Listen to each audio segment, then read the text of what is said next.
Acceptance means that you are willing to embrace how God has made you to be and how God has made your spouse to be. It's inviting the differences into your marriage to be a positive thing. Neither spouse is called to control or to manipulate or to make someone be what they think they should be. Acceptance is something that is such a life-giving trait for a marriage that's built to last.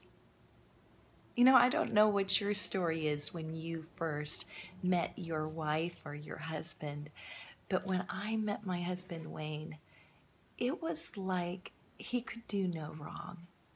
I remember him getting off his motorcycle and he had pink cheeks, and I was a lifeguard at a church camp, and I had a whistle around my neck and wearing a sweatsuit. And just being near him was intoxicating. I felt so drawn to him because he had a passion for Jesus.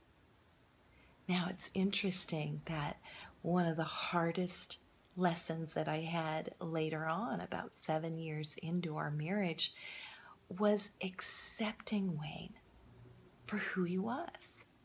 Because those very things that had drawn me to him and attracted me to him, there was a counterside, his weakness. Well, I'm sure that your wife or your husband, it's the same way for you. There are things that attracted you to them that you're so thrilled, but there's also their weakness. Well, God is someone that in our weakness, He's strong. And when we're married to a partner, we bring a counterbalance in their lives.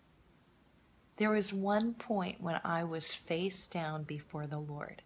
I was complaining to God about how difficult this marriage was, and I was complaining about all of Wayne's faults. When I stopped and I listened, and God had let me rant and rave like a spoiled child, but when I really listened to the still small spirit of what He would be saying, that's when God spoke to me about acceptance. He called me to value the way that Wayne had been made by Him. And that in fact, I was the one that was in the wrong because I was trying to change him. So I hope that this trait of acceptance in your marriage will be as life-giving to you as it has been to us.